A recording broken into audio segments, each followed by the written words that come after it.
Nous quittons le nord de l'Algérie pour nous rendre aux confins du Sahara, à travers une immense mer de dunes de sable qui semble interminable. Tamanrasset, la capitale du Hogar à 1400 mètres d'altitude, est la plus grande wilaya d'Algérie par sa superficie. Elle partage ses frontières avec le Mali et le Niger, ce qui explique la présence d'une population cosmopolite. La principale ressource de la région se résume aux échanges commerciaux, l'artisanat et le tourisme.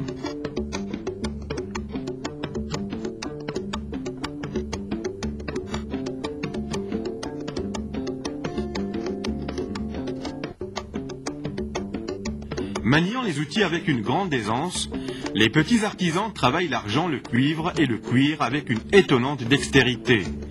La réputation des bijoux berbères ou targis dépasse les frontières de l'Algérie à cause de leur forme, de leurs dessins incrustés de bois et de leurs couleurs vives.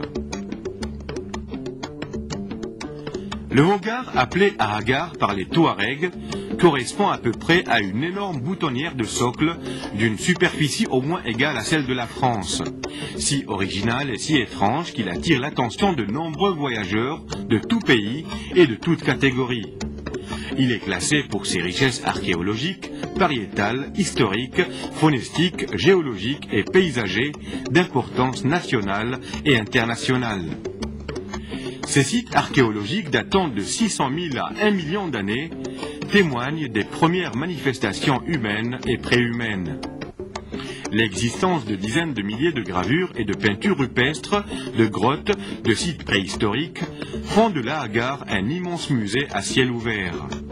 Les touristes étrangers n'hésitent pas à parcourir des milliers de kilomètres pour venir découvrir ce coin unique de la planète où on peut écouter et apprécier le silence du néant. En découvrant ce lieu magique de méditation, le père de Foucault renonça brusquement à une vie futile pour se consacrer à la vie contemplative. Prêtre missionnaire, il y établit son ermitage sur l'immense plateau de Lassé-Crème en 1905. Entretenu par 3 moines, l'ermitage qui culmine à 2728 mètres est considéré à ce jour comme lieu de pèlerinage pour les chrétiens. Il est l'endroit le plus visité de Tam. Le spectacle lunaire nous renvoie à un âge où les volcans étaient vivants. Situé à 1,5 km du centre de Tamanrasset, à l'ouest de la route qui la relie à Lassé-Crème, la Z de Tamanrasset bénéficie d'une surface aménageable de 45 hectares, où 2 hôtels 5 étoiles d'une capacité de 500 lits, un hôtel 4 étoiles de 100 lits, 50 bungalows pour 150 lits, un centre commercial et 2 cours de spectacle seront aménagés pour les touristes. Nous quittons la belle ville de Tamanrasset pour en découvrir une autre aussi belle. Très agréable étape saharienne, Timimoun ou l'Oasis Rouge. L'ergue où le champ de dunes se conforme à l'image poétique du désert, présente en chacun de nous de ces vagues de sable doux, naissent des paysages sublimes que le vent sculpte quotidiennement.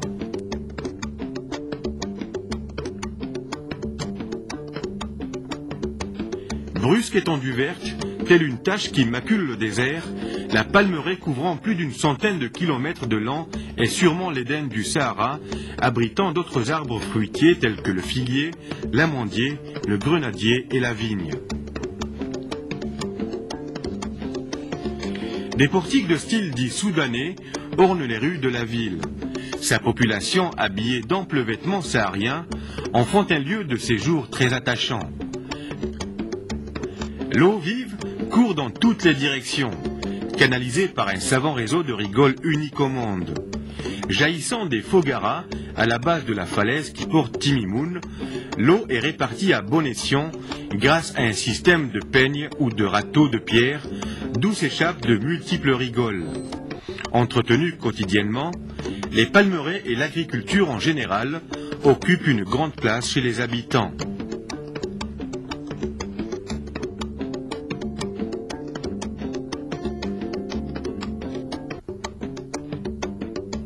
Répétant les mêmes gestes depuis des siècles et des siècles, les dattes, comme tous les autres fruits et légumes, sont gorgées de soleil et cultivées de la manière bio.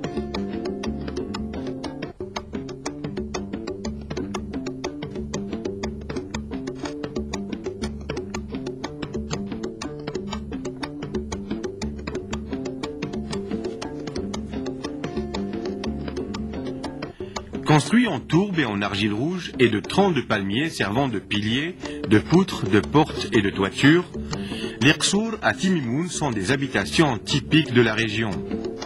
Construits traditionnellement à la limite de l'oasis et ceints de murs en pisé ocre, brun ou rouge, ils étaient destinés autrefois à préserver les sédentaires contre d'éventuelles attaques extérieures.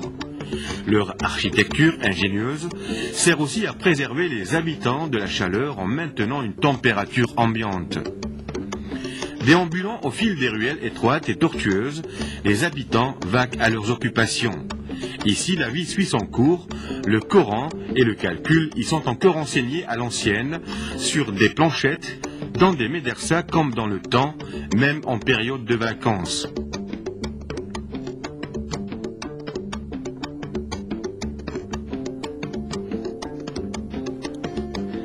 Certains qsours sont en état de délabrement avancé, tels que Qsar Faraoun, bizarrement noir, et Qsar Izr, ingénieusement bâti sur une grotte, pour ne citer que cela.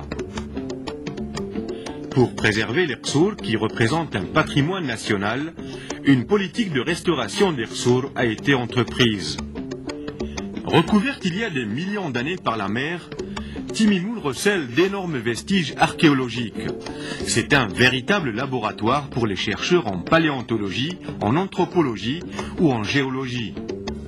Des fossiles d'escargots, de dinosaures et d'autres ossements d'animaux, aujourd'hui complètement disparus de la surface de la Terre, même des fragments de météorites, sont exposés à même le sol.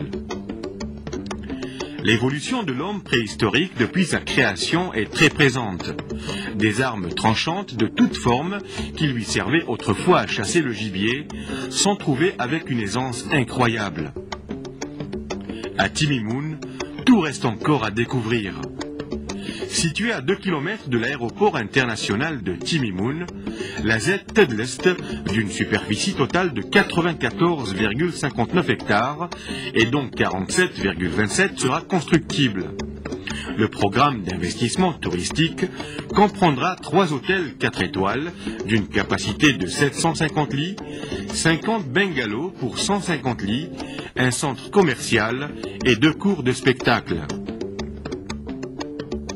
Dans la nouvelle ligne politique de l'Algérie moderne, le tourisme figure aujourd'hui en bonne place.